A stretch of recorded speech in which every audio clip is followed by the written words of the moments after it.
que es la región del cardias y la pilórica, que esa a mi compañera se lo voy a explicar más adelante, y el fundus, que toma tanto como el cuerpo gástrico, que prácticamente sería toda esta zona. El estómago presenta lo que es como cuatro estructuras fundamentales que van a ser tanto una mucosa, una submucosa, una muscular externa y una serosa, que en ese punto es como que bastante similar a lo que explicaba mi compañera, así que van a sentir como que un poco repetitivo, pero la mucosa y la submucosa del estómago se encuentran como en pliegues longitudinales, que cuando el estómago está vacío, pero esos pliegues longitudinales permiten que el estómago se distienda cuando se llena.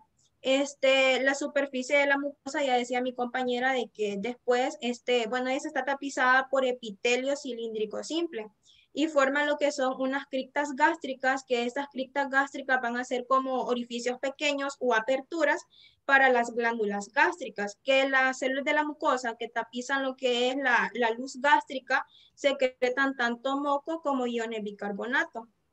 Algo bastante importante es que esta mucosa gástrica se divide también entre zonas histológicas. Una zona superficial, que es como la que alberga o incluye también el istmo glandular, y está también una zona de transición que también es conocida como el cuello, y una zona profunda, que la zona superficial está compuesta principalmente por células mucosas superficiales, mientras que donde se encuentra lo que es el istmo glandular, está compuesto más que todo por células parietales. También ahora pasando a lo que es la zona del cuello, que la zona del cuello o de transición, que es la otra parte en la cual se dividía, esto se encuentra entre la capa superficial y la profunda, es decir, que se encuentra como atrapada en el medio ahí. Esta célula, perdón, esta zona del cuello está compuesta principalmente por células pluripotenciales, que estas son fundamentalmente inmaduras, pero también va a tener tanto células mucosas como células parietales. Algo que me llamaba bastante la atención es que estas células pluripotenciales tienden como a proliferar, y a la larga estas pueden desplazarse a la zona superficial e ir a sustituir a las células de la mucosa. Entonces, ahora pasando a lo que son las células, o perdón, las glándulas fúngicas y las del cuerpo del estómago, estas van a estar compuestas principalmente por células parietales, que las células parietales son las que secretan ácido, y también vamos a encontrar células principales, que estas son las que secretan pepsinógeno, que más adelante vamos a ver cómo se convierte en pepsina. También se encuentran células mucosas o células secretoras de moco. Cada célula de estas tiene lo que es una dilatación apical, que la dilatación apical se va a encontrar llena de mucígeno.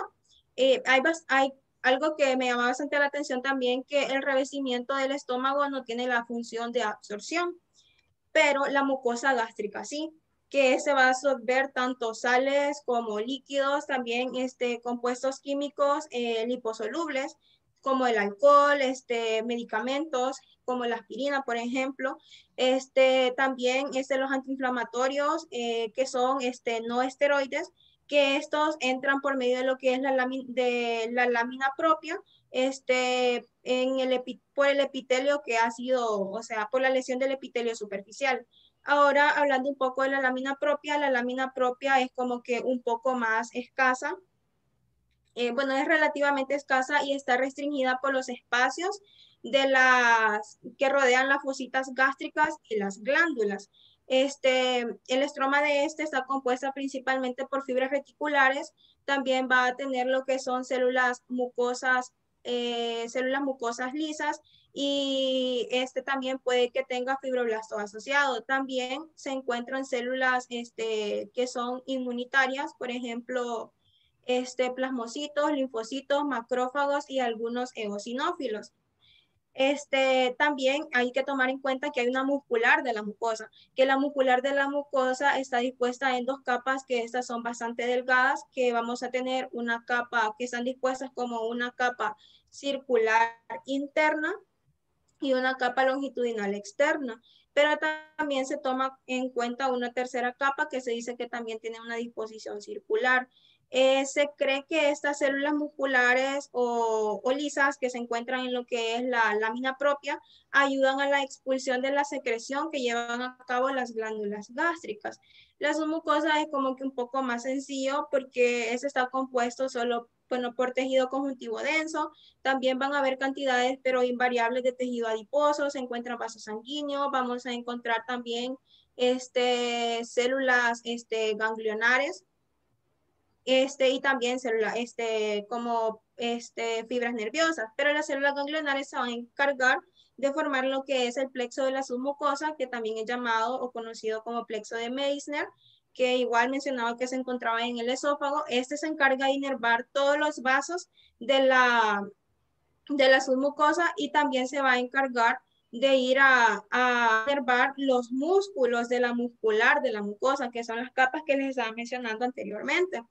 Ahora también tenemos una muscular externa, que ya sería como la tercera capa del estómago. Está compuesta por una capa longitudinal externa. Allá veíamos que la circular era interna, en esta longitud, en las musculares externas, la capa circular pasa a ser media porque va a haber una oblicua que va a ser interna.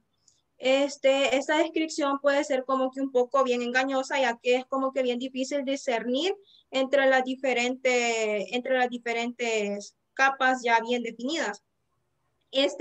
Cuando hablábamos de la muscular externa, decía de que esta es bastante como que, este, bueno, está distribuida o u orientada de una forma bien aleatoria.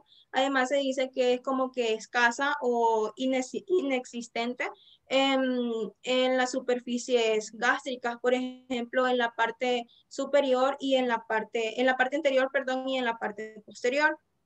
La capa circular está poco desarrollada en la zona paraesofágica. Y como que la distribución de estas capas musculares es bastante importante, más que todo es porque llevan o juegan un papel importante en la mezcla del quimo. Porque, bueno, durante lo que es la digestión, así como también esta se va a encargar como de desplazar el contenido o lo que es el contenido con una digestión parcial hacia el intestino delgado. También entre estas capas musculares vamos a encontrar fibras, bueno, células ganglionares y fibras nerviosas, pero esas van a ser amielínicas, que van a formar lo que es el plexo de Auerbach, que este se encarga de inervar cada una de estas capas, es decir, la longitudinal externa, la circular media y la oblicua interna. La serosa gástrica, entre la serosa gástrica del estómago, esta es la continuación, como con el peritoneo parietal de la cavidad abdominal. Esto se hace a través del aumento mayor, mientras que el peritoneo visceral, que es con el hígado, esto lo hace a través del aumento menor. Bueno, hay una glándula fúndica o también conocida como glándula gástrica. Esta glándula fúndica es la que produce lo que es el jugo gástrico. Esta se encuentra en toda la mucosa gástrica, solo en algunas zonas que son relativamente pequeñas o estrechas es que no se encuentra, porque ahí vamos a encontrar glándulas cardiales o glándulas fúndicas. Algo bastante importante es que las glándulas fúndicas son tubulares simples y ramificadas que se extienden desde las fositas gástricas hasta lo que es la muscular de la mucosa. Y entre la foviola y las glándulas que se encuentran como debajo de esa zona, vamos a encontrar un istmo que se encuentra como por esta zona aproximadamente, que el istmo es donde se encuentran lo que son las células madres. Normalmente, más de una glándula desemboca en una fosita gástrica, que esa prácticamente es como la luz de la fosita gástrica. Este, Algo también importante es que las glándulas poseen tanto un segmento del cuello, que el segmento del cuello sería como acá, que es bastante largo, pero es estrecho, y va a tener también un segmento de fondo o segmento fúndico, que este es más amplio, pero es más corto. Cada glándula, bueno, se dice que secretan aproximadamente 2 litros de jugo gástrico al día. Además, contienen una variedad de sustancias. Por ejemplo, tienen agua y electrolitos, pero además de eso tiene 4 componentes principales, que entre ellos entra lo que es el ácido clorhídrico, la pepsina, el moco y el factor intrínseco. Que el ácido clorhídrico es el que le imparte un pH bajo, es decir, que es lo que hace que sea ácido. Y el ácido clorhídrico es secretado por las células parietales. También o sea, es el que ayuda a convertir el pepsinógeno inactivo en una enzima activa que es la pepsina. Que entonces la pepsina, que es el otro componente del jugo gástrico, es una enzima proteolítica que, como decíamos, el ácido clorhídrico lo secretan las células parietales, pero el pepsinógeno lo van a secretar las células principales. Y también tiene lo que es una capa de moco, que esta es una protectora ácida para el estómago que está secretada por una cantidad de células mucoproductoras. También tenemos lo que es el factor intrínseco, que el factor intrínseco es una glucoproteína que es secretada igual por las células parietales que se fijan a la vitamina B12.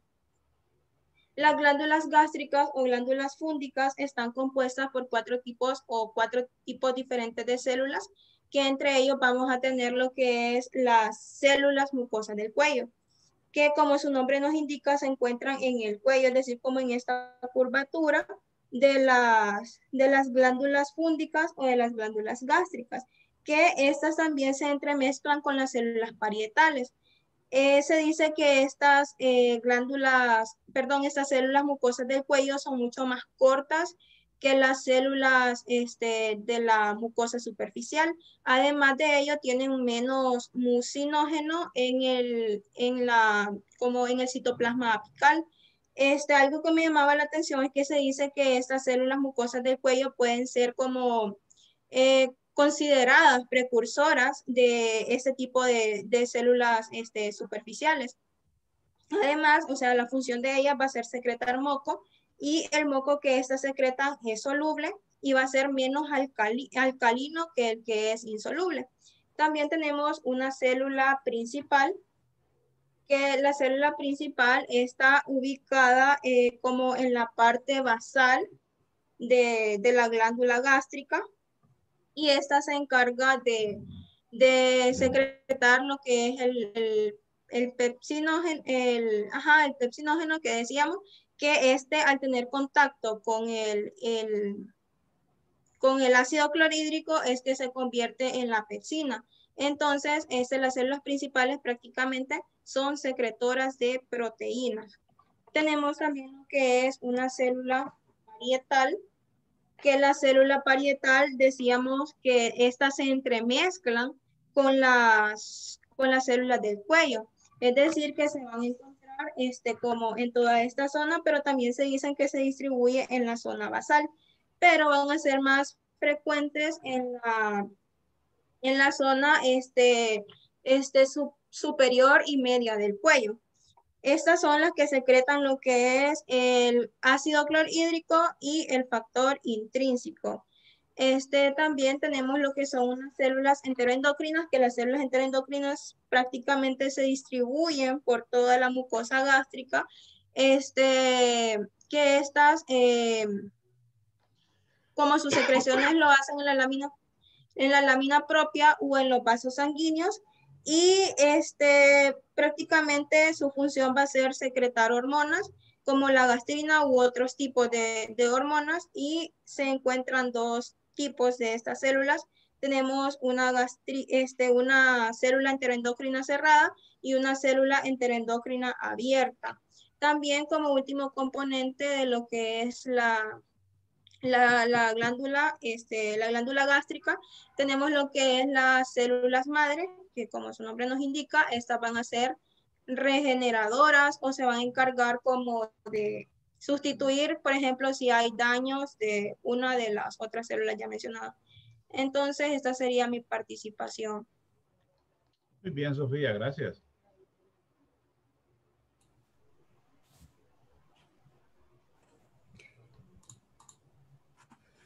Bueno, a mí me tocaría hablarles específicamente de la parte de el cardias y del píloro.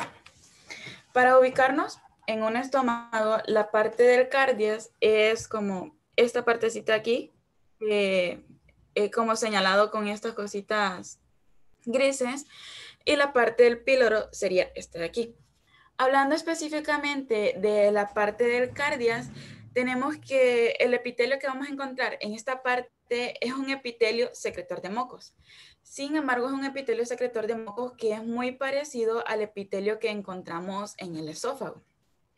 Con respecto a las glándulas que encontramos en el cardias, encontramos las glándulas cardiales, que son unas glándulas tubulares que tienen un extremo que es en forma de espiral, es decir, este. Es una glándula tubular, perdón, que en un extremo termina de forma espiral. Este espiral es lo que ayuda a que las secreciones puedan ser tanto transversas como oblicuas. Están compuestas mayormente de células secretoras de moco, como ya he ido mencionando, pero también podemos encontrar ocasionalmente también células enteroendocrinas. No, muy ocasionalmente se pueden encontrar estas células y suelen estar confundidas o entremezcladas con las células que son secretoras de moco. Con respecto a su secreción, se tiene que la secreción de estas glándulas, con ayuda de otras glándulas, ayuda también o contribuye también al jugo gástrico. Además que también ayuda a la protección del epitelio esofágico en contra del reflujo gástrico. Pasando al píloro. Para empezar, el píloro lo podemos dividir en varias partes. Esta parte de aquí, que se podría decir que, bueno, es el antro del píloro, el conducto del píloro, y al final, esta como cosita ahí que es muy chiquito, es el esfínter pilórico. En el píloro también vamos a encontrar las glándulas pilóricas. Las glándulas pilóricas difieren de las glándulas cardiales de dos formas. Uno es que su luz es más grande y es ramificada a diferencia de las cardiales. Y dos es que las fositas suelen ser más profundas y por ende suelen extenderse hasta la mitad de la mucosa profunda. En una comparación para verlas, esto es una glándula cardial y esto es una glándula del píloro. La glándula cardial va toda unida y solo tiene como este espiral. Sin embargo, la glándula del píloro tiene que, aquí se parte, por decirlo así, se parte en tres. Entonces aquí empieza la ramificación de la glándula del píloro. El tipo de células epiteliales que podemos encontrar aquí también son células epiteliales mucosas. Sin embargo, otra diferencia con las glándulas cardiales es de que las células epiteliales mucosas no son parecidas a las del esófago, sino más bien estas células epiteliales son más parecidas a las del cuello. Las otras células que podemos encontrar en el píloro también son, bueno, dentro mismo de la célula pilórica, es que tiene una gran cantidad de un moco pálido, que es secretor y unos gránulos que son secretores de lisocimas. Estas lisocimas son enzimas líticas antibacterianas. También, al igual que en las glándulas cardiales, podemos encontrar células enteroendocrinas, pero en particular podemos encontrar las células G, que son las secretoras de gastrina, que ya se explicó qué son. Sin embargo, estas las podemos encontrar más bien en esta parte de acá, que sería el antro pilórico. También podemos encontrar folículos de linfoides o linfocitos en sí, además de células plasmáticas que están dispersas en toda la lámina propia. Y esa fue mi participación. Muy bien, Zulma. Gracias.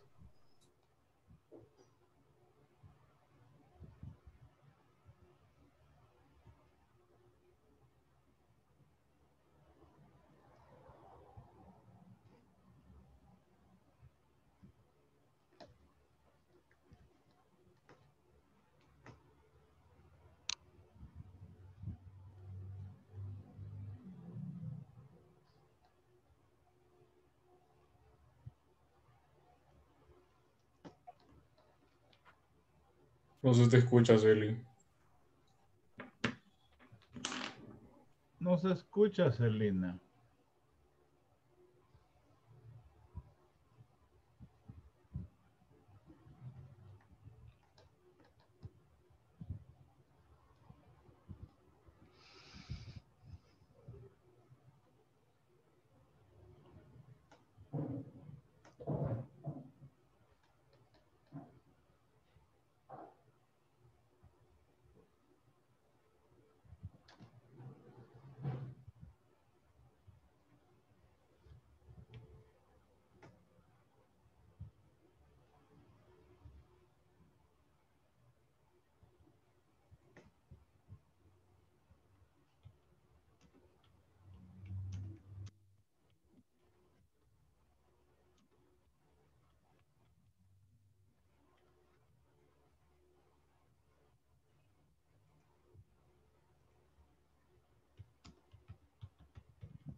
No se escucha nada, Celi.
No.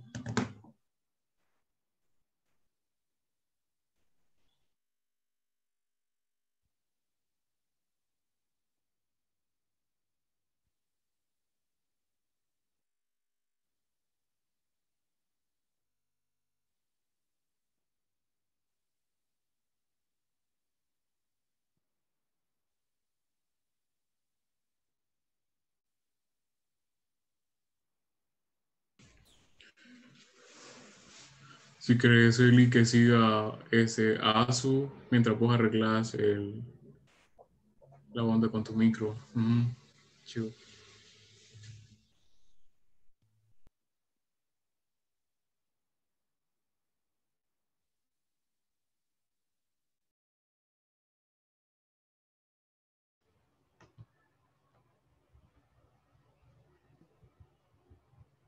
Buenos días. No sé si Buenos me días. escuchan.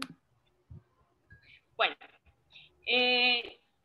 las disculpas por los inconvenientes técnicos, ya vamos ahí a arreglar con Celina, No hay pero problema. bueno, a nosotras, a Celina y a mí, nos corresponde hablar sobre el intestino delgado.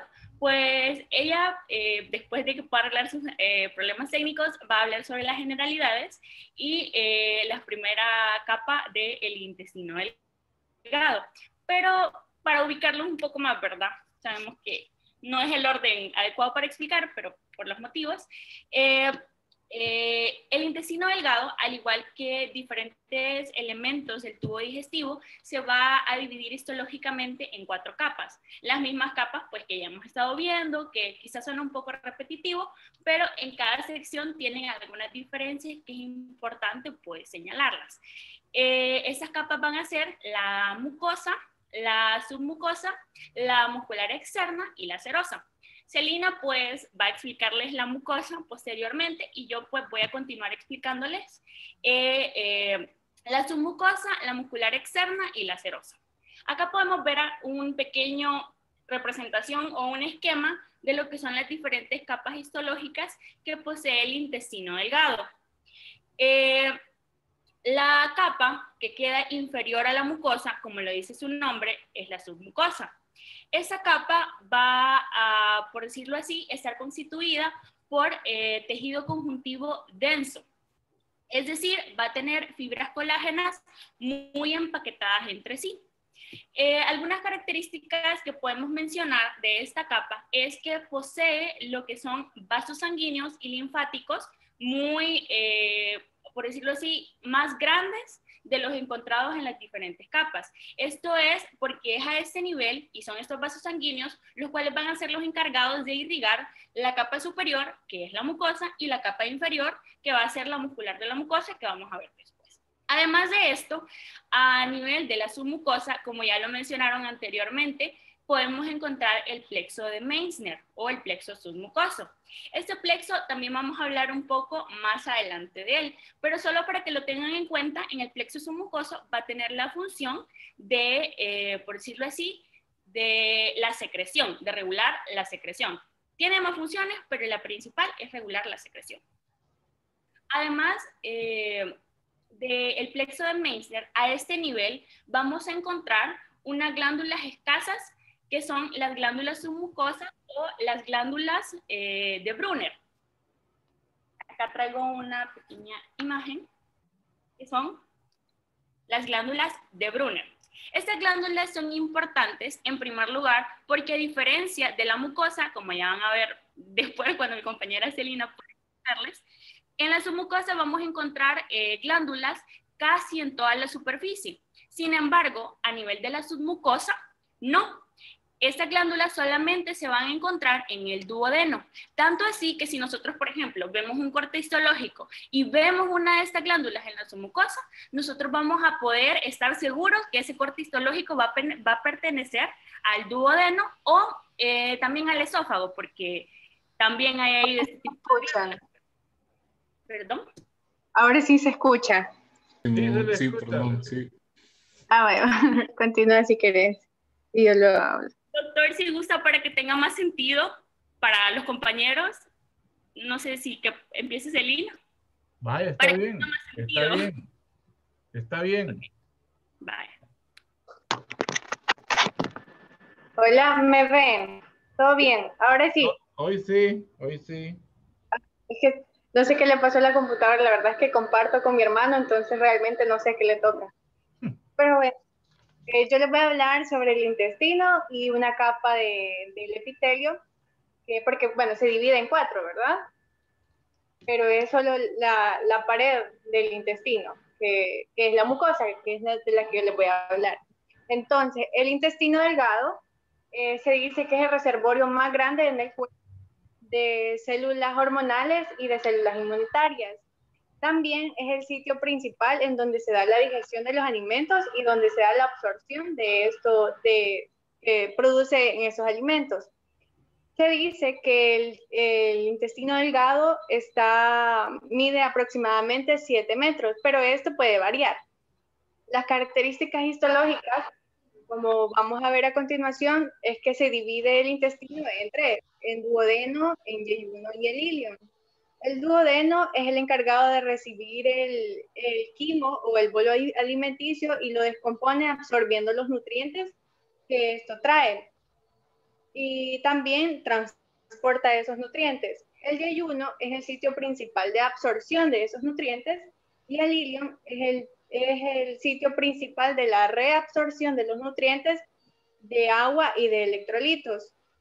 Ahora, decíamos, como les decía antes, perdón, la pared del intestino está compuesta por, al igual que en el esófago, como ya lo decía mi compañera Sofía, este también se divide en 4 capas. La serosa, que sobre todo es en la capa, se nota más en la cara anterior del intestino. No sé si pueden observar aquí un poquito, se me desarmó un poco, pero es la parte que está como sombreada.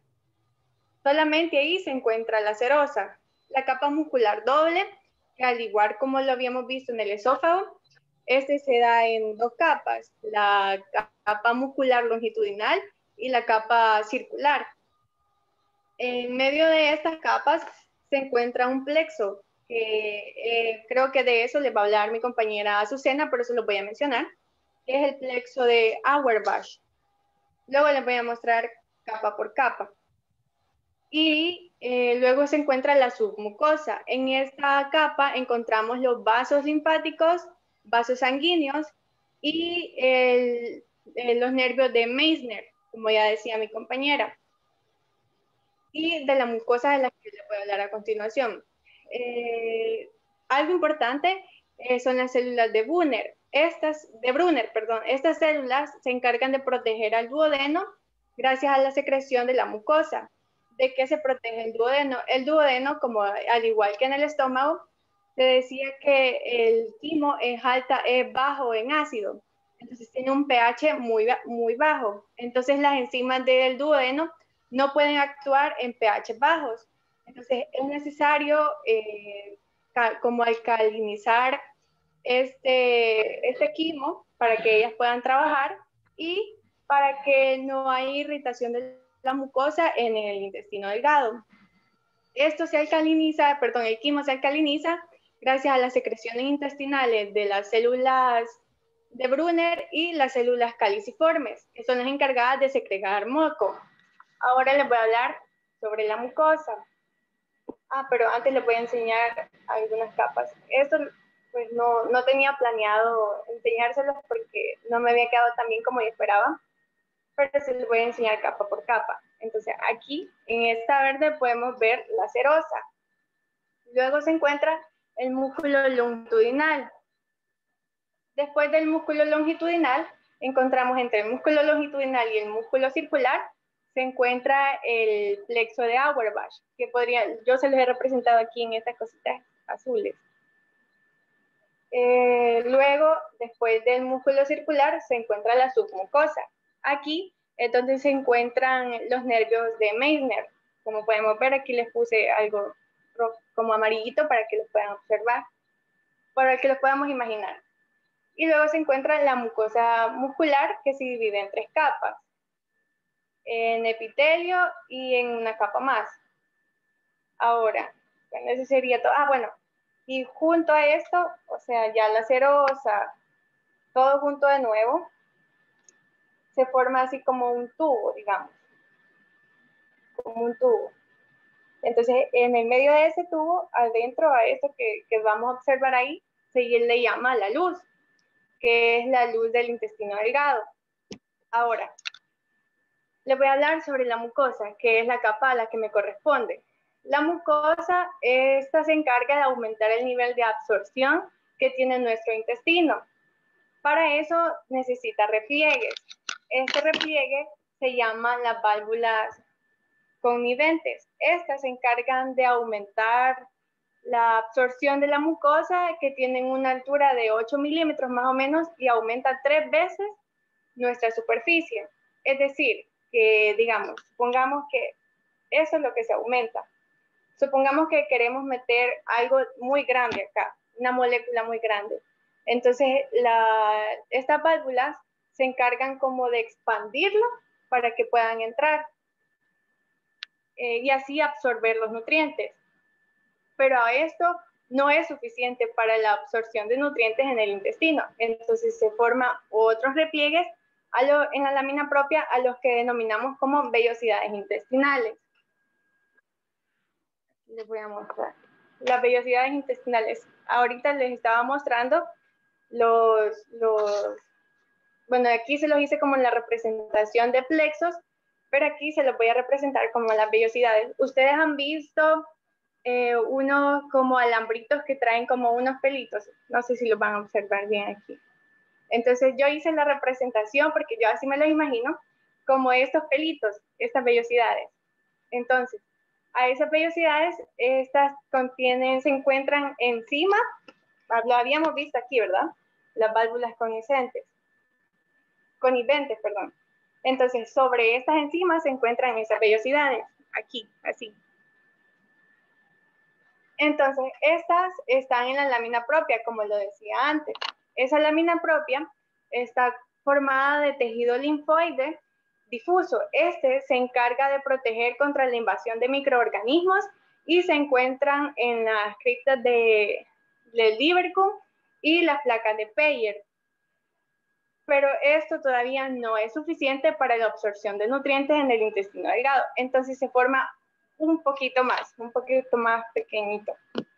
Entonces vemos aquí que para aumentar la capacidad de absorción se forma una especialidad de borde libre, que se encuentran enterocitos. Entonces supongamos que en cada pelito de aquí que vimos se encuentra una cadenita de enterocitos. Entonces aquí quiero mostrarles mi enterocito que le formé.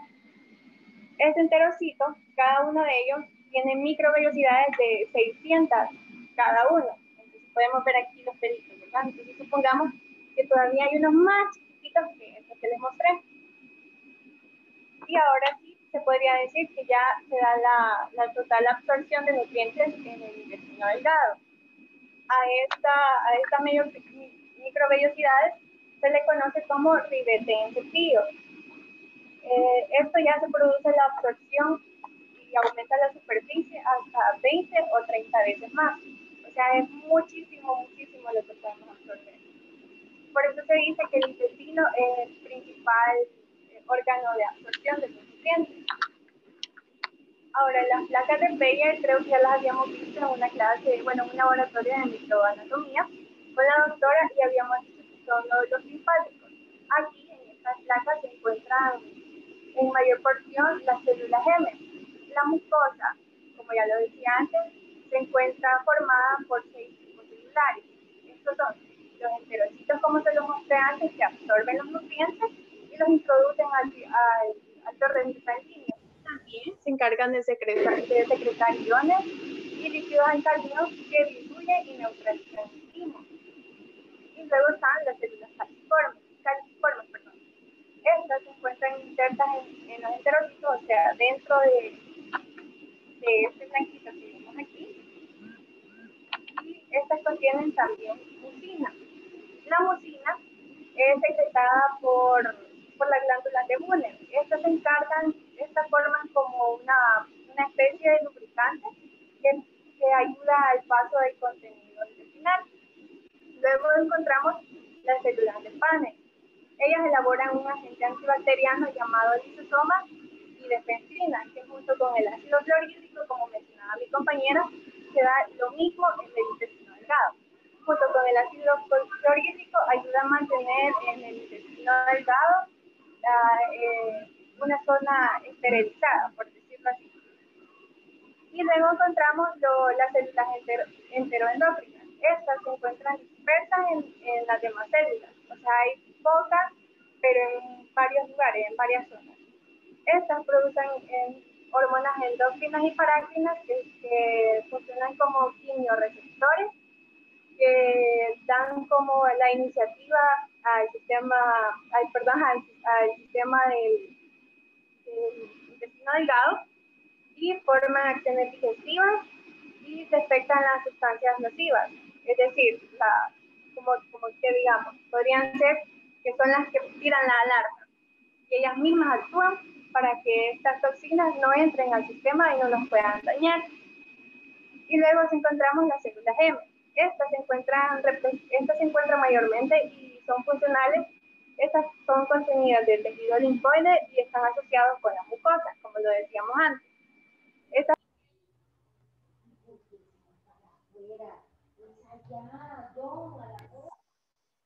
Hola. ¿Todo bien? Sí, Y por último, tenemos las células madres. Estas se encuentran en la base de las criptas intestinales y producen células altamente proliferativas. Como decía mi compañera Sofía, estas células madres tienen la capacidad de ser regenerativas. Y esa sería toda mi participación por hoy. Una pregunta, Celina. Dígame. Vuélvame a repetir lo que explicó de la acidez en el duodeno. Bueno, la acidez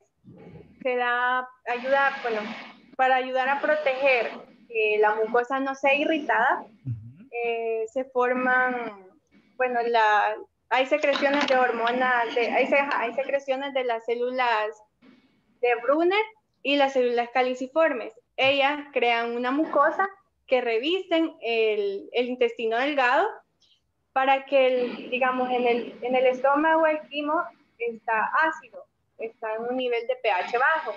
Entonces las enzimas no pueden trabajar en un pH bajo. Entonces ahí tienen que haber una manera de neutralizarlo para que las enzimas puedan trabajar y se puedan absorber correctamente en los nutrientes del quimo, del alimento que ingerimos. Muy bien, está bien, gracias. Muy bien, excelente. Gracias.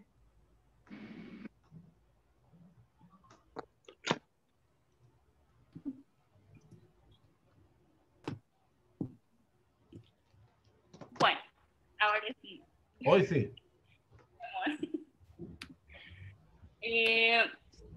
Vale. Retomando una retroalimentación, ¿verdad? Para que no nos confundamos. Celina habló de la capa submucosa, que sería esta, la más superior, y yo voy a hablarles de la submucosa en adelante, es decir, la submucosa, la muscular externa y la serosa. En la submucosa ya les había dicho de que esta va a estar conformada por tejido conjuntivo denso. Además de esto, va a contener lo que es vasos sanguíneos de mayor calibre, que van a ser los encargados de irrigar la mucosa y la muscular externa. Además de esto, también va a contener lo que es el plexo submucoso, el plexo de Meissner. Ese lo vamos a hablar un poco más adelante, porque está relacionado a otro plexo que se encuentra un poco más interior al tejido. Otro de los elementos importantes a este nivel, a nivel de la submucosa, como ya les había dicho, es la presencia ocasional de las glándulas de Brunner. Las glándulas de Brunner van a ser glándulas que van a tener características mucosas y estas van a, por decirlo así, no van a secretar su sustancia en la submucosa, sino que, como creo que ya lo había mencionado Alejandra, que esta glándula, porque también se encuentran a nivel del esófago, estas glándulas van a tener un túbulo excretor, el cual va a estar tapizado de epitelio simple cilíndrico bajo, y este va a desembocar en la base de las criptas de Liverpool. Estas glándulas son importantes por el factor que ya mencionaba Celina, el factor de la digestión. Cuando el quimo ácido llega hacia la primera porción del duodeno, este debe ser neutralizado para poder evitar el daño al epitelio. Esto es porque la secreción de estas glándulas tiene un pH muy bajo, como ya lo decía, que es alrededor de 8.1 a 9.3. Además de esto, la neutralización en esta zona es importante por lo mismo que ella decía, de que las enzimas pancreáticas necesarias para continuar con los procesos de absorción y digestión solamente trabajan a un pH bajo. Además de las funciones que ya mi compañera Celina había mencionado, el contenido de estas glándulas también contiene factores de crecimiento, factores de crecimiento, lisocimas y también inmunoglobulinas A.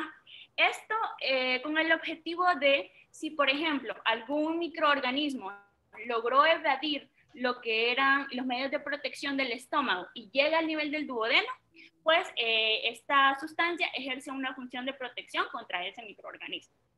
Ese serían todo lo referente a la submucosa. Ahora, como podemos ver acá, la siguiente capa que encontramos es la muscular externa. Esta se puede confundir un poco con la capa muscular que tiene la mucosa, pero no es la misma. Esta va a estar conformada por dos láminas, como ya lo había dicho casi todos mis compañeros, porque es bastante repetitivo, pero está conformada por dos láminas de células musculares lisas. La primera de ellas va a estar dispuesta en manera circular. Esta va a ser la más interna. La segunda de ellas va a estar dispuesta de manera longitudinal. Esta sería la más externa. En medio de ellas va a haber tejido conjuntivo de densidad variable. Esto pues varía dependiendo de la zona, pero es tejido conjuntivo que se encuentra en medio.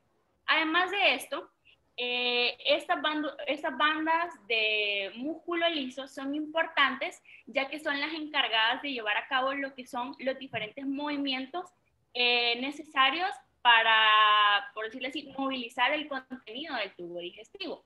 Estos van a ser de dos tipos. El primero de ellos va a ser los movimientos de segmentación. Estos movimientos van a ser de manera local, es decir, tienen como objetivo mezclar el contenido intestinal para que, por decirlo así, entre en contacto con la mayor cantidad de la mucosa y así pueda ser lo más posible absorbido.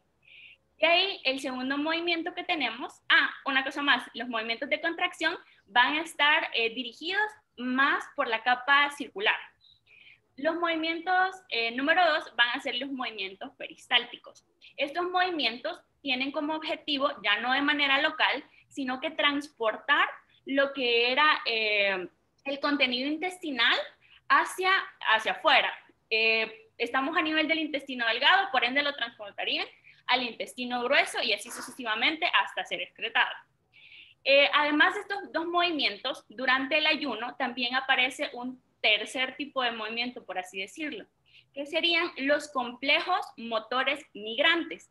Los complejos motores migrantes solamente aparecen durante el ayuno y tienen como objetivo tener movimientos peristálticos con ciertas frecuencias para poder así, por decirlo así, eliminar los residuos no digeribles del intestino delgado, así evitar su acumulación y pues la proliferación de bacterias que daría como resultado una infección. Por ende, nuestro cuerpo muy sabiamente realiza los movimientos eso durante el ayuno, que serían los complejos motores migrantes.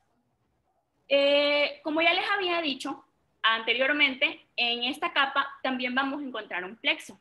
Este plexo va a ser el plexo de Auerbach. El plexo de Auerbach con el plexo de Meissner en conjunto van a constituir el sistema nervioso entérico.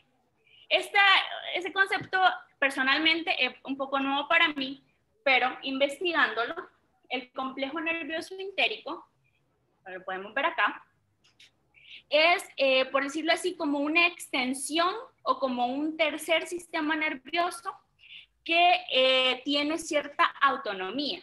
La inervación de lo que es toda, por decirlo así, la inervación del intestino se va a componer de dos elementos. Esto es más de fisiología, pero solamente lo voy a explicar así como generalizado para que entiendan la importancia de ambos plexos. La inervación, como les dije, tenía dos componentes. El primero de ellos va a estar relacionado con el sistema nervioso autónomo. Va a tener fibras simpáticas, las cuales van a tener la función de, por decirlo así, activar los movimientos, que va a emitir fibras hacia el plexo mientérico, y en el plexo mientérico pues va a activar lo que es los movimientos peristálticos, porque recordemos que está a nivel de la muscular externa, es decir, los músculos. Luego, el plexo simpático también va a emitir fibras que van a ir hacia lo que es el plexo submucoso. A este nivel va a activar la secreción, porque recordemos que a este nivel, pues esa es la función del plexo mientérico. Perdón, del plexo submucoso. Luego, también vamos a tener fibras del sistema parasimpático, el cual va a tener la función de inhibir estas funciones. Es decir, también va a extender fibras para el plexo mientérico y para el plexo submucoso, solo que esta vez para inhibir la acción. Sin embargo, además de eso, estas las vamos a ver la función del sistema nervioso autónomo con las fibras rojas, pero con las fibras negras vamos a ver la función del sistema nervioso entérico.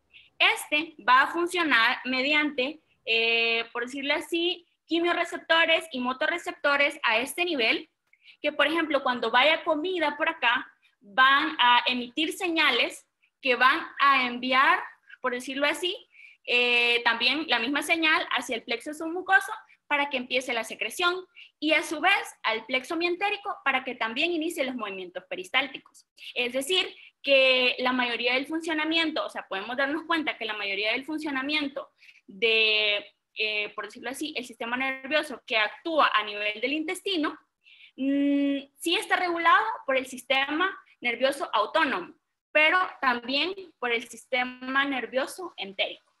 No sé si los perdí un poco, pero se explica bastante bien en este esquema. Además de esos componentes nerviosos, a nivel de la capa muscular externa, también vamos a encontrar una población de células bastante particulares, que son las células de Cajal. Las células de Cajal son, por decirlo así, células musculares especializadas, las cuales van a tener como funcionan, se les dice en el libro, lo ilustra como los marcapasos del músculo liso, ya que estas células van a enviar, por decirlo así, señales que se les llama frecuencias bajas hacia, que son transmitidas de manera espontánea hacia el músculo liso. De manera similar, lo explica el libro, como las células musculares nodales modificadas del corazón. Esto para influenciar, por así decirlo, los movimientos peristálticos.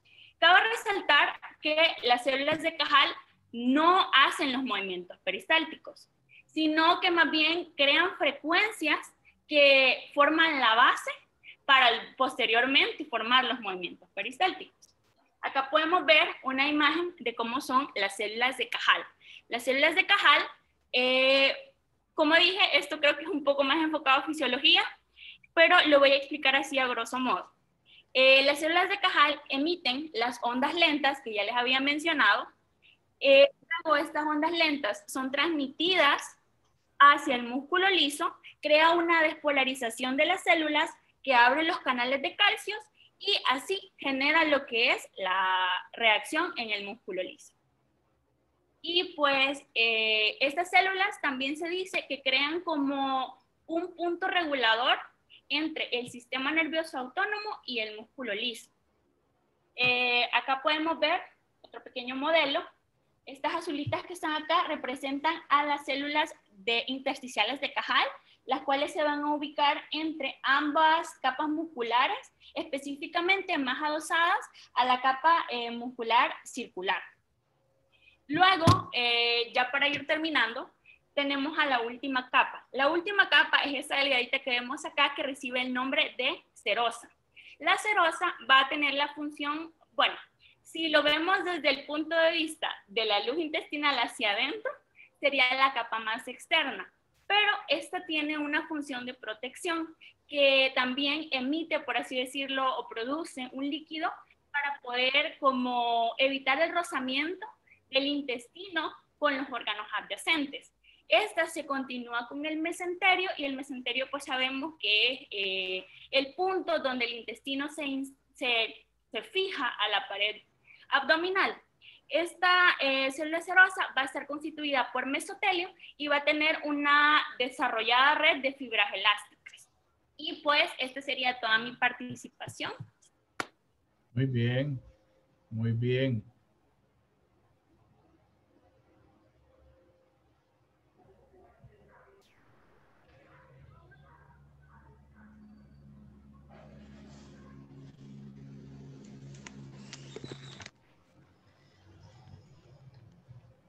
No sé si me escuchan. Sí.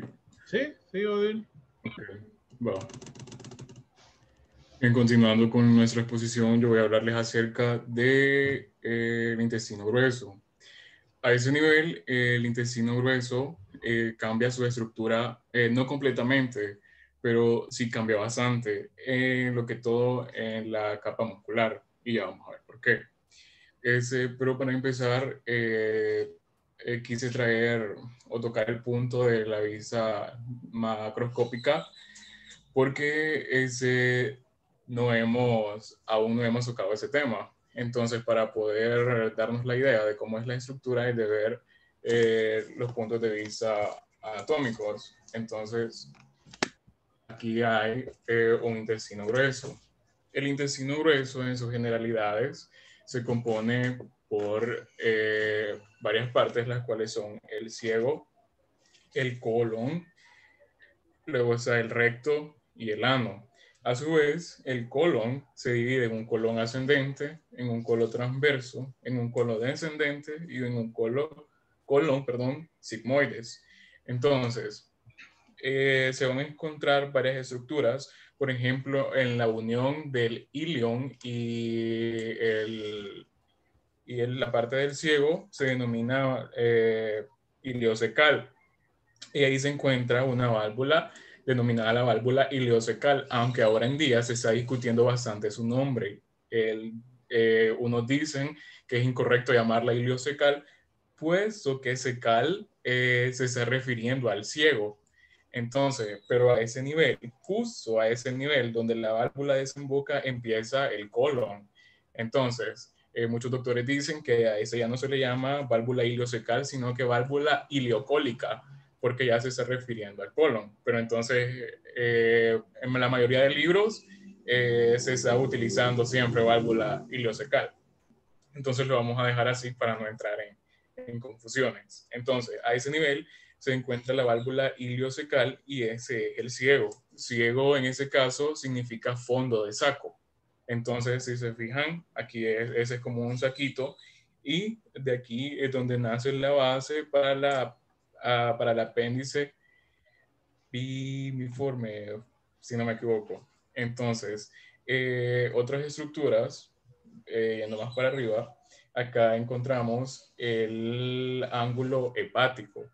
Entonces, ¿por qué se le llama ángulo hepático? Porque está en contacto con el hígado, ¿verdad? Entonces, luego vamos al otro lado y si se fijan encontramos una curvatura mucho más prominente en ese sentido porque acá está en contacto con lo que es el estómago y también con el vaso. Entonces, vemos, va descendiendo y acá en esa curvatura se le llama sigmoides, haciéndole referencia a sigma. La sigma es una letra griega que en realidad cuando yo vi esa letra no le hallé mucho sentido a eso, porque dicen que parece una S, pero en realidad es como un círculo con una colita hacia arriba. Pero bien, luego va el recto y por último el conducto anal y el ano. Otras estructuras accesorias, pero que también son muy importantes, son las tenias. Las tenias cólicas, no son tenias de parásitos, sino tenias cólicas, que es toda esa, por decirlo así, ese cinturón que se ve acá. Entonces, ya vamos a ver cómo se ve histológicamente. Son 3 tenias las que se ve. Yo siempre pensé de que eso solo era uno, y no, sino que son 3. Es uno anterior y son 2 laterales, y casi posterolaterales, bien. Entonces, esa es la tenia cólica, que es la tenia anterior, que se denomina omental. Es la tenia omental. Luego hay una tenia posteromedial, en línea media, que es la tenia mesocólica, y la tenia posterolateral, que es la tenia libre. Entonces, la función de esa, bueno, más adelante se lo voy a mencionar. También podemos encontrar acá esas apéndices omentales. Esas son como esas colitas que como que se ve que salen de la tenia, pero como que salen en la base de la tenia y están compuestas de tejido adiposo y de un tejido subseroso con tejido conjuntivo. Y la importancia de esas es que están muy vascularizadas. Son vasos rectos, leía que son vasos rectos los que se encuentran en esas apéndices. Luego también si vemos todas esas, por decirlo así, chibolitas que se ven en todo, esas son las austras cólicas. Las austras cólicas mayormente se dice que no son estructuras anatómicas estáticas, porque aquí es donde entra la función de la tenia cólica.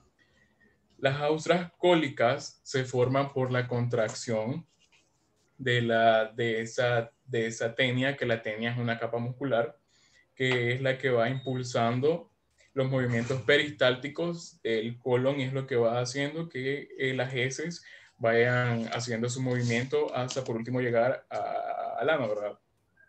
Entonces, haciendo un repaso de las estructuras que podemos ver a simple vista, tenemos las austras cólicas, también están las apéndices omentales o epiploicas. Mencionarles que esas apéndices epiploicas no se encuentran en el ciego ni tampoco en el recto.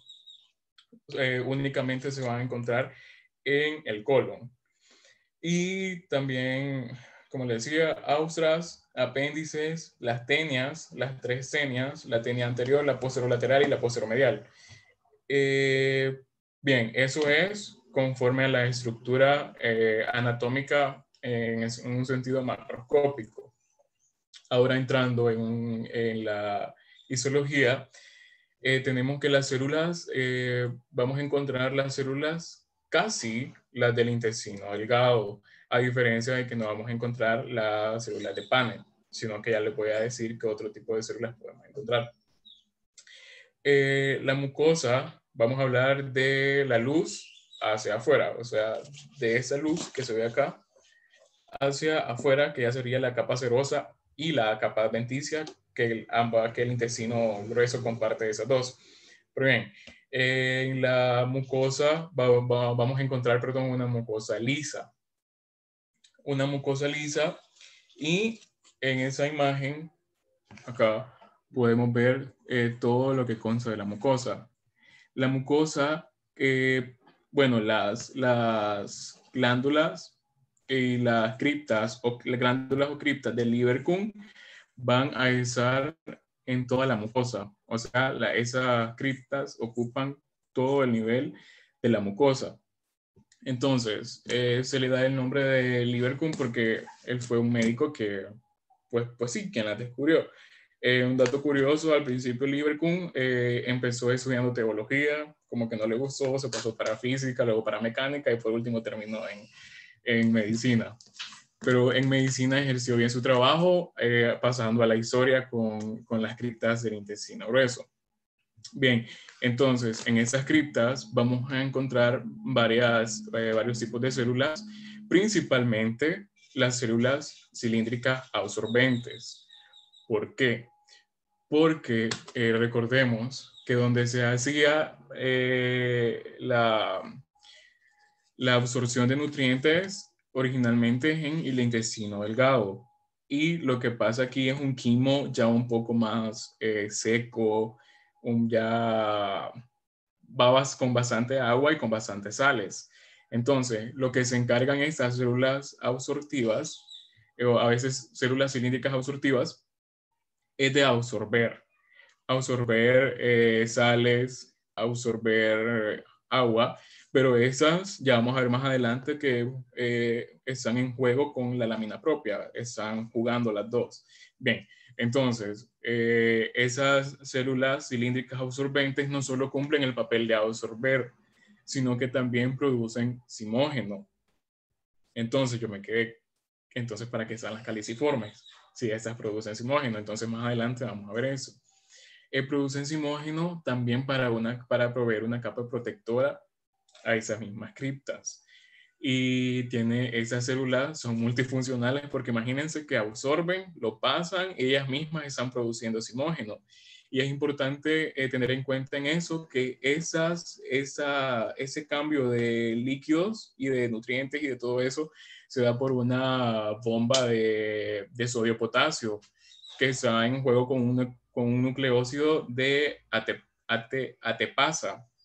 Entonces, eso es un solo juego, y esas células necesitan de muchas, pero muchas mitocondrias para poder realizar sus actividades, porque son de movimientos activos, entonces consumen mucha energía. En las estructuras de una célula absorbente se pueden observar que en toda su superficie vamos a encontrar mitocondrias, y en la base vamos a poder encontrar el núcleo. Casi igual que en las caliciformes, solo que a diferencia a veces van a tener muchas mitocondrias.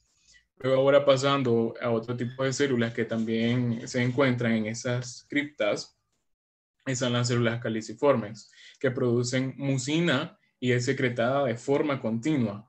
Imagínense que a veces se hacen cortes histológicos y esas células ya se encuentran totalmente secas de tanto que están produciendo moco o mucina. Entonces más adelante vamos a ver cuántos días duran también.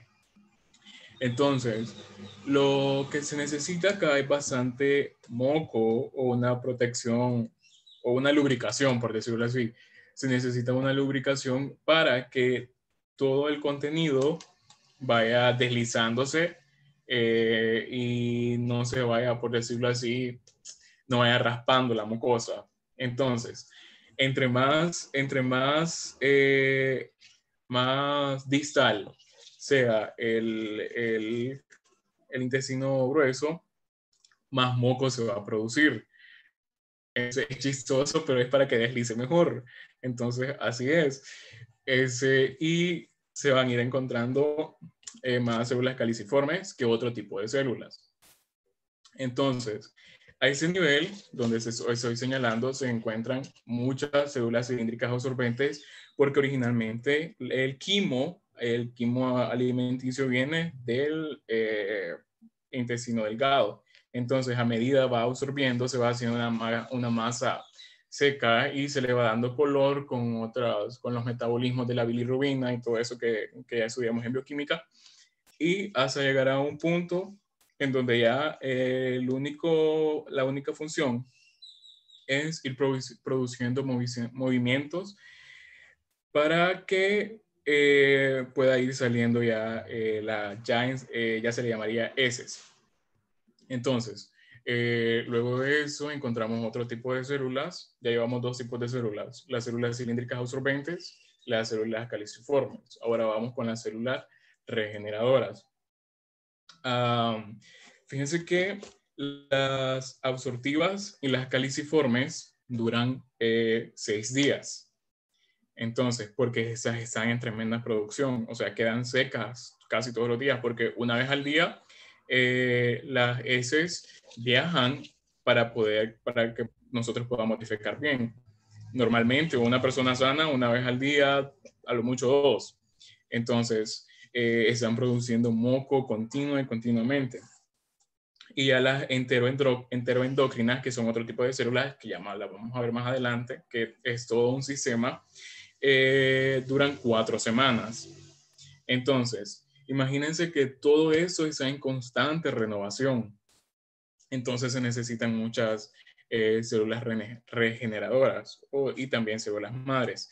Estas células se van a encontrar, siempre ubicándonos en esa lámina, se van a encontrar en el fondo de las criptas de Lieberkühn. Ahí es donde se van a encontrar las células regeneradoras. En otro tipo de corte se puede observar cómo están en división, que están haciendo división. Imagínense que esas mismas células, las de arriba, están produciendo mocos, imógenos, absorbiendo, y abajo esas se están regenerando. Entonces, esas van a salir, van a ir haciendo movimientos hasta llegar a la luz para poder sustituir a las otras células que ya no pueden cumplir su función porque ya están viejas, y así es como se regeneran. Bien, otro tipo de células que son las células enteroendocrinas o las células APUD. Más adelante les voy a mencionar eso, ahorita solo voy a mencionar a grosso modo porque ya es una parte bastante importante de la histofisiología. Bien, entonces, estas células enteroendocrinas se encuentran en todo el tubo gástrico e intestinal también. Pero a ese nivel ya van a ir desapareciendo, pero siempre necesitamos tener bastante clara cuál es su importancia. Entonces, esos sintetizan polipéptidos de carácter hormonal que funcionan como hormonas. Más adelante les voy a explicar cómo es que funcionan.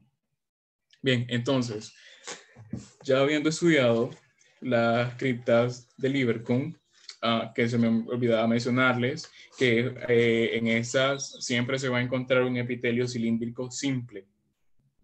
Y la zona occludens y su zona de adherencia van a ser muy, muy fuertes, pero siempre dando paso a la absorción de sales y agua.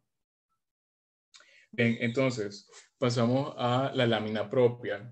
En esa, acá se puede observar mejor. En esa imagen podemos observar que acá está la mucosa, pero entre medio de ella, mejor me quedo en esta, entre medio de ella va a haber un tejido conectivo rico en colágeno, en fibroblastos, también en GALT, que ya lo vamos a ver, que participa en muchas funciones. Tenemos la primera, la meseta colágena. En la meseta colágena se encuentra mucho, como lo dice su nombre, colágeno, pero esa participa en la meseta colágena. Si se ven acá, están las criptas, pero entre medio de esas criptas va a haber un espacio que le confiere al tejido conectivo, al cual se le va a denominar la lámina propia. Y también se encuentra la meseta colágena, que participa en la regulación del transporte de agua y de sales en compartimientos intercelulares del epitelio. Entonces, por eso es que les decía que ese tipo de glándulas y los epitelios están en bastante juego con la lámina propia. A veces se va a encontrar una lámina propia bastante, por decirlo así, dilatada, por el mismo sentido de que agua y sales van pasando ahí para llegar a los vasos sanguíneos cercanos para hacer su transporte. Otro que se encuentra ahí es la vaina fibroblástica pericríptica. Entonces, esa vaina fibroblástica pericríptica que se encuentra siempre en la lámina propia es muy rica en fibroblastos. Y sabemos que los fibroblastos son precursores de colágeno.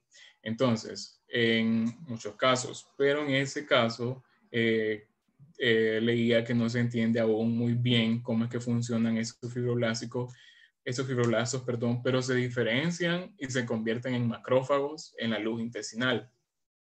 Entonces, eso porque a ese nivel ya pueden haber muchos parásitos, bacterias, cosas que van quedando en los restos.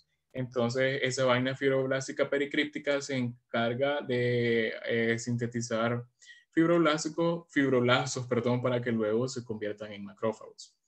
Luego tenemos el GALT, que si recuerdan, hablaba en las primeras clases de histología, hablábamos de un MALT, que es el tejido linfoide asociado con la mucosa, pero en ese caso es el tejido linfoide asociado con el intestino, que GALT, la única letra que confiere es la M por la G, que es de GAT, de intestino.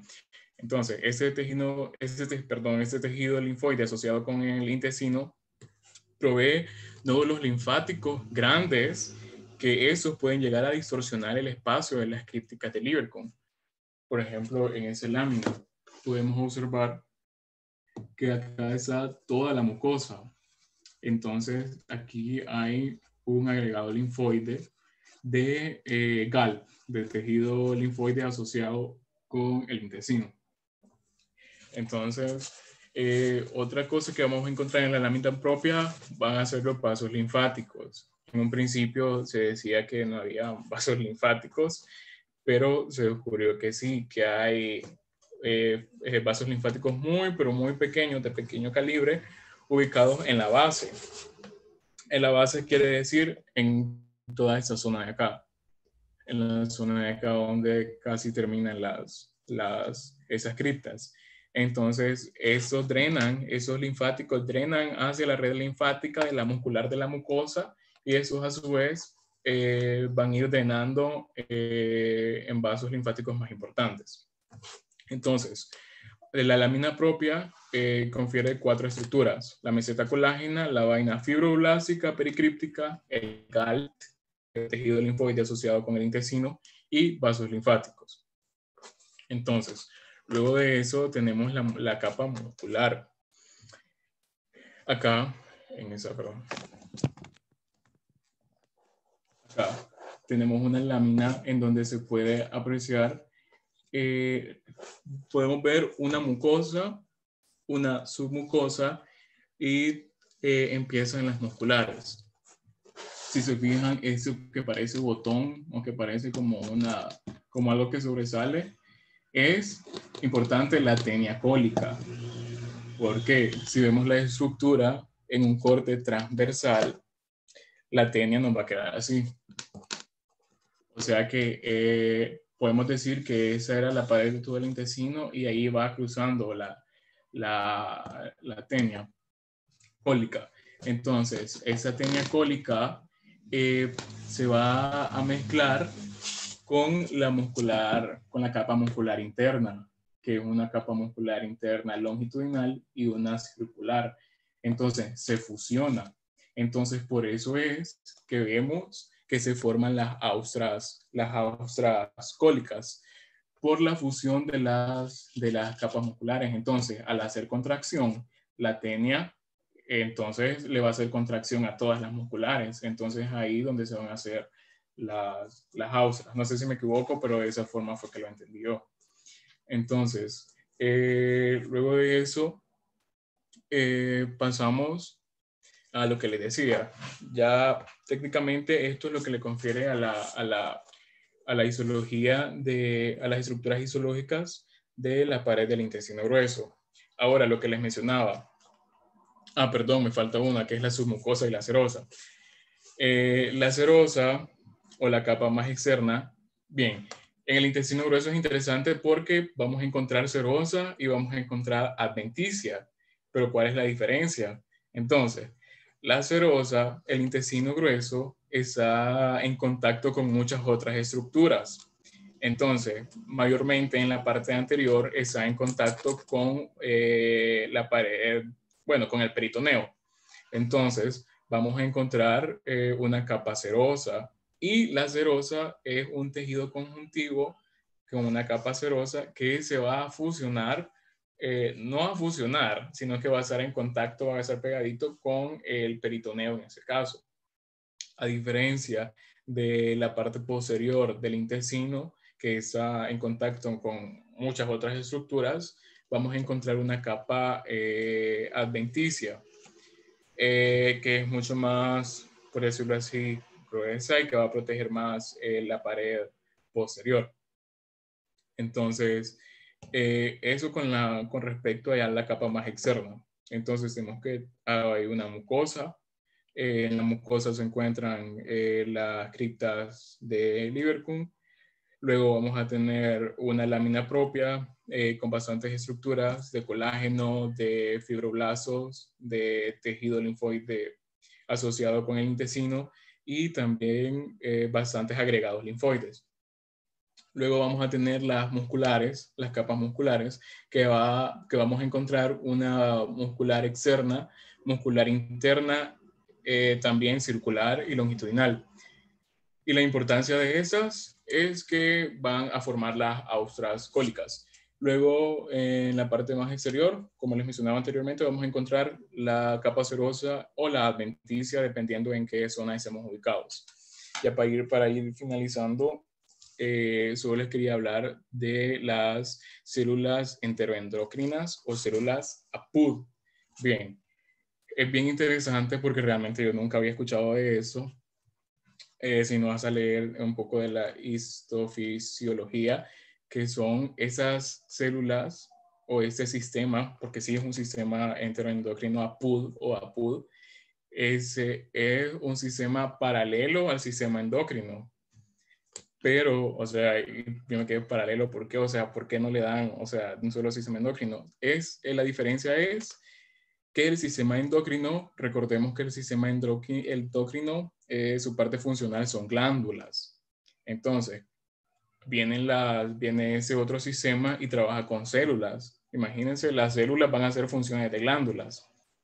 Entonces, esas glándulas o células, no se dice glándulas, se dicen células, estas células van a estar produciendo hormonas que siempre van a llevar esas hormonas a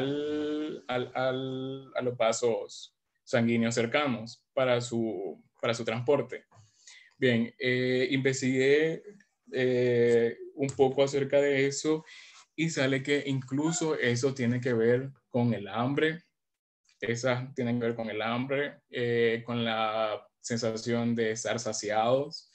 Incluso, imagínense que incluso, y vamos a ver eso, de que se producen los ansiogénicos, los panicogénicos y los alucinógenos. Estas células se encargan de producir esas hormonas y que las transportan hasta los niveles ya más altos, por decirlo así, cerebro y todas esas cosas, ¿verdad? Entonces, dos hormonas importantes que son la colecistoquinina. La colecistoquinina va a participar en la digestión, en la saciedad y en un nivel neurológico. En la digestión, ¿cómo? Esas células se encuentran en todo el tubo digestivo y a nivel del estómago lo que van a hacer es que van a cerrar, bueno, van a venir y van a decirle a las células que al duodeno y al píloro que se cierren para que venga los ácidos y empiecen a hacer su trabajo. Entonces, a ese nivel, ese es el trabajo de la colecistoquinina. También funcionan en la saciedad. Y tiene que ver bastante porque cuando nosotros estamos llenos, o sea, cuando nuestro estómago e intestinos están llenos, nosotros nos vamos a encontrar saciados. Entonces, esas mismas células van a liberar esas hormonas para que nosotros nos sintamos saciados y no estemos comer y comer, porque si no, vamos a provocar un problema, ¿verdad? Y también esas mismas juegan en un papel para darnos hambre. Entonces, al ver que ya no tenemos comida, esas mismas empiezan a mandar señales para que nosotros busquemos ingerir alimentos. Entonces, es bien curioso porque aquí juega hasta un papel psicológico esas hormonas. Pero bien, otra hormona es la somatostatina. La somatostatina viene y trabaja en las células parietales. En esas, viene la somatostatina y empieza ¿cómo se dice la palabra? Sería como a decirle a esas células parietales que empiecen a producir ácido clorhídrico, porque en fusión con la colecistoquinina ya están llenos. Entonces viene la colecistoquinina, cierra y empieza la somatostatina a producir ella misma el ácido o el ácido clorhídrico. Entonces, es bien importante conocer eso porque, bueno, sería también parte de bioquímica, pero más de isofisiología, para entender cómo es que entran en juego todas esas estructuras. Ya por último, solo mencionarles que ya a ese nivel, lastimosamente, ya no le confieren a esa célula mucha función, pues porque aquí ya va de salida todo, como les mencionaba antes. Entonces, mi compañera, solo falta hablar del apéndice y del conducto anal y del ano. Entonces, esta ha sido mi participación. Muy bien, Odil. Muy bien. Mira, una pregunta. Dígame. ¿Cómo te la formulo? ¿Qué es lo que más absorbe el colon? Agua. Agua y sales. Electrolitos. Ajá, electrolitos. Así digamos mejor. Electrolitos. Está bien. Hey, te felicito. Prácticamente tú describiste la fisiopatología desde la forma anatómica de la colitis, ¿verdad? Porque el problema de la colitis ese es, vea que no haya formación de moco y como tú lo dijiste, ya no desliza, ya se queda entrampado, ¿verdad? Las heces a diferentes niveles, ya sea ascendente, transverso o descendente, y según cómo se presente, así es la colitis que los pacientes presentan. Unos se presentan con diarrea, otros se presentan con estreñimiento y como hay intervención de un sistema mientérico o celular autónomo, nervioso autónomo, es porque la gente dice yo tengo colitis nerviosa. O sea, todas las colitis tienen un componente nervioso. No es que hay una nerviosa y hay otro tipo, ¿verdad? Sí. Pero no, muy bien, Odil. Gracias. Va, sigan.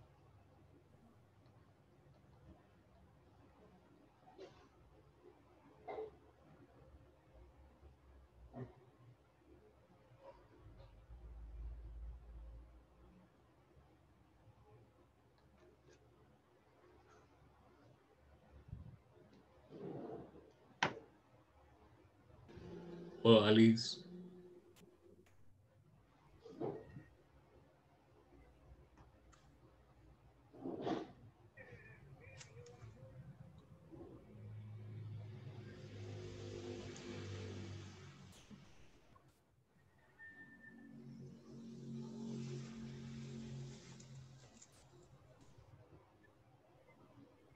Doctor, no está Odalis.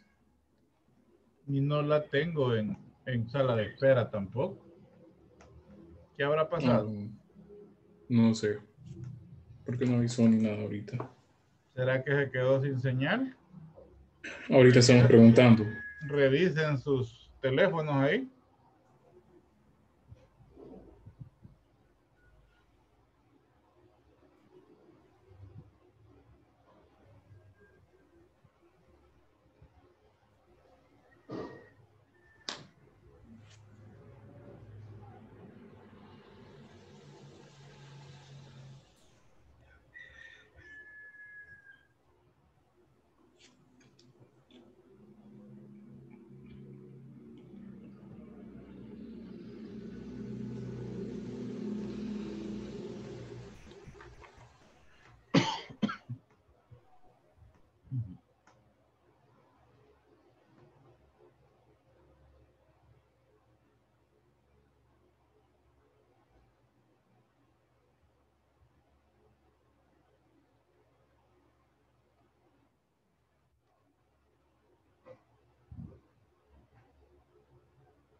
Doctor, ese Dara va a entrar ahorita. Odalis no sabemos qué pasó.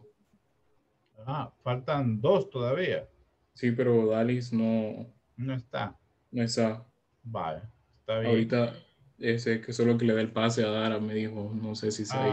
Ahorita la tengo ya aquí. Dara Marisol, ¿sí, verdad? Sí, sí. Va.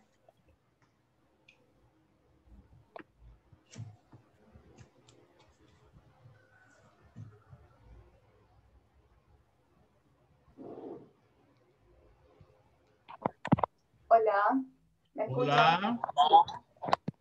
Solo voy a... Hola, ¿sí me escuchan? Sí, le escucho. Bueno, ya es el final de la exposición y pasamos a las correlaciones clínicas o a las patologías del sistema digestivo. Existen diversas enfermedades, pero le puedo explicar solamente algunas. Por ejemplo, la enfermedad por reflujo gástrico.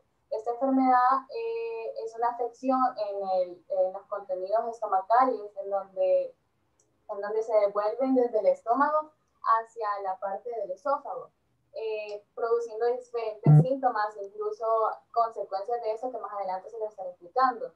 El por qué ocurre esto, bueno, cuando nosotros ingerimos alimento, pues el bol alimenticio pasa por el esófago, llega hacia la parte inferior del esófago, donde hay un anillo de fibras musculares que nuestra compañera Alejandra nos lo estaba explicando, que se llama, ay, se me acaba de ir, se llama,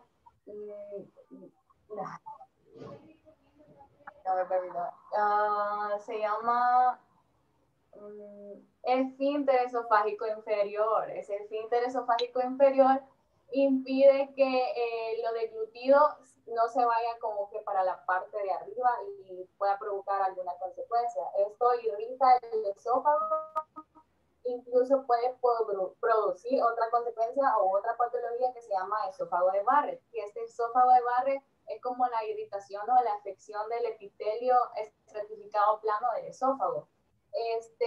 Otra enfermedad es la enfermedad de Menetrier, que es una gastropatía hipertrófica hipoproteinémica que es de tipo raro, y sus causas son pliegues grandes, como lo dice la palabra, que es hipertrófico, hipertrofia. Aquí les tengo una imagen que podemos observar que tenemos como los pliegues gástricos grandes o hipertróficos que pueden producirse en el fundus del estómago, en la parte superior, incluso en el cuerpo del estómago, y también pueden producirse muy rara vez en la zona antral, en la zona inferior del estómago. También les tengo otra imagen que también nos lo muestra, que no sé si lo pueden ver, esta inflamación de la parte del fundus, el cuerpo y más o menos en la parte antral. La otra enfermedad, entonces en esta enfermedad tenemos la disminución de la secreción de la acidez. Esto de las celulares, pues porque estas la producen. ¿Sí se me escucha bien? Sí. Sí. Sí, ok. También tenemos como tenemos disminución de secreción de acidez, entonces va a producir mayor moco gástrico. La otra patología es la anemia perniciosa, que es la reducción o la disminución de los glóbulos rojos, que ocurre cuando los intestinos no pueden absorber apropiadamente la vitamina B12. ¿Y cómo puede ocurrir esto? Pues ocurre en una persona normal, hay una molécula, hay una proteína que se llama factor intrínseco. Este factor intrínseco ayuda a que la vitamina B12 sea absorbida por los intestinos. Entonces, cuando este factor intrínseco falta, entonces no puede haber una buena absorción de esta vitamina B12. Las causas son el debilitamiento del revestimiento del estómago, que produce gastritis atrófica. También otra de las causas es la afección autoinmunitaria, en el cual el sistema inmunitario del cuerpo ataca a este factor intrínseco y por ende no produce la absorción de la vitamina B12. Otros factores que pueden influir en esta anemia perniciosa es la proliferación excesiva de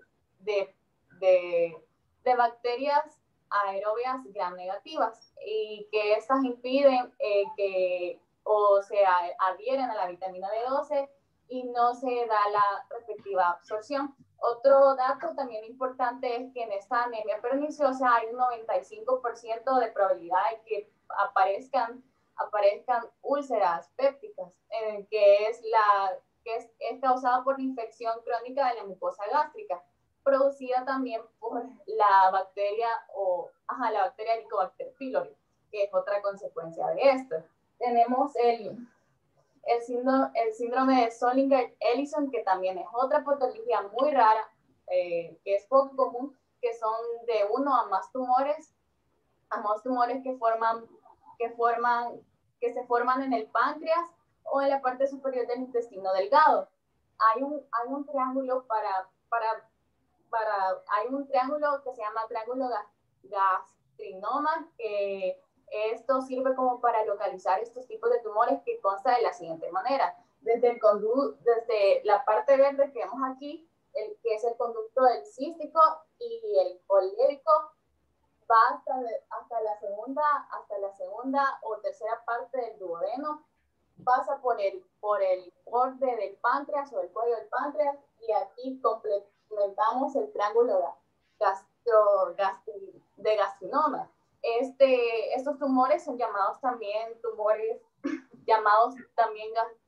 gastrinomas, que estos producen hormonas de gastrinas, que estas hormonas de gastrina producen un exceso de acidez, y por ende vamos a tener úlceras, también en un 95% del síndrome de Zollinger-Ellison. Entonces, en todos los casos va a ver ese tipo de afección. En esta imagen que podemos ver acá, es un cráter de gran tamaño que contiene fibrina y coágulos de sangre. La siguiente patología es la enfermedad celíaca, que es una enfermedad de origen autoinmunitario que se caracteriza por la aparición de una intensa reacción inflamatoria en el intestino delgado. Esta consecuencia cuando se expone a los alimentos que contienen gluten. Decíamos En esa imagen podemos ver como la vellosidad normal, se podría decir, del intestino delgado, pero a consecuencia de esta enfermedad celíaca, decíamos que hay una pérdida de vellosidades. Este es una vellosidad normal, pero esta es la falta o el aplanamiento de la enfermedad celíaca. En consecuencia tenemos también úlceras crónicas, también el desarrollo de linfomas, incluso hasta adenocarcinoma. La otra patología o así la afección o correlación clínica es el cáncer de colon, que es un tipo de cáncer que se da en el intestino grueso, en el colon, en la parte terminal del tubo digestivo, que es la última parte que nos está explicando nuestro compañero Bill, que puede producirse comúnmente en personas o en adultos mayores, pero también se puede dar en cualquier edad, que por lo general se comienzan con pólipos, que son un grupo de células que no son cancerosas, y que estos pólipos en cualquier momento pueden producir el cáncer. En esta imagen podemos observar la masa elevada y centralmente se da una gran úlcera. Aquí tenemos en otra imagen histológica el adenocarcinoma invasivo, que está en la parte superior izquierda. Y por último tenemos la colitis ulcerosa, que esta, como dice la palabra, es una úlcera que en totalidad abarca en el colon, y aquí puede la úlcera con diferentes llagas que están en el revestimiento más profundo del intestino grueso. Y esta ha sido mi participación, gracias. Ok, Dara. ¿Dónde vive usted? En la Unión. Ah, pues sí, por eso el calor. Y estamos a las 12 en punto. Sí, es verdad. Solo ¿qué? No, por aclaración no es porque en los libros sale de una forma. Vuélveme a repetir lo del triángulo. ¿Triángulo qué me dijo de los carcinomas? Ajá. Es desde el contexto cístico y colédoco, que es la parte verde. Colédoco, ajá. Colédoco, disculpe. La porción del duodeno, que es en esta parte de acá, es decir, y en la parte del páncreas, que es el borde o el cuello del páncreas, y así forma el triángulo del carcinoma. Así es, está muy bien. En medicina o en cirugía, el nombre que le dan se llama encrucijada biliopancreática. Usted lo ha dicho cabal, como una descripción anatómica, y está muy bien. Pero en cirugía, así se usa. Ustedes así lo van a oír. Carcinoma de la encrucijada biliopancreática. Son altamente malignos. Casi todos mueren. Un carcinoma de esa zona es maligno. Primero por la forma de la cirugía, porque es bien difícil llegar ahí. Entonces, solo eso, nada más. Gracias, muy bien, Dara. Muy buena su explicación. Solo por trámite les voy a preguntar realmente. Un grupo excelente, me gusta todo lo que han investigado. ¿Cómo es que se llama la zona de transición esófago-gástrica?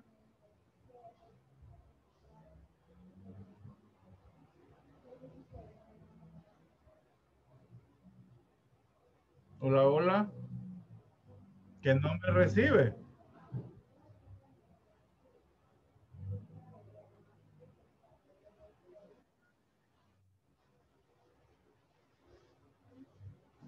Hola, me quedé solo. No estoy segura, pero bueno, creo que que no es el cardia. Sí, o sea, esa sería la zona geográfica, por decir así, esa es la unión. Pero tiene bueno, es más, tiene dos nombres. Tiene dos nombres específicos. Una hace referencia al epitelio y otra un nombre genérico, por decir así.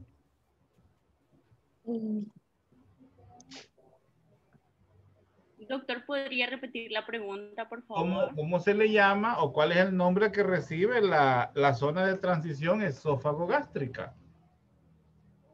Sí, es el cardias, está muy bien, pero esa es como una zona geográfica, por decir así. Yo quisiera más que me lo dieran... Ajá. No es el esfínter. No, el esfínter es un músculo, ¿verdad? Es un músculo, pero específicamente, bueno, posiblemente no esté, yo no lo leí en el libro, eso es verdad, pero he visto que han investigado ustedes externamente del libro, y eso es bueno. Por eso les pregunto, se llama línea Z, ese es un nombre genérico, o también tiene el nombre de transición escamocolumnar. Ese es otro término que se le da a esa zona. Entonces, solo por saber. ¿Y los componentes del jugo gástrico? El ácido clorhídrico, la pepsina, también está lo que es el moco y el factor intrínseco. ¿Para qué sirve la pepsina?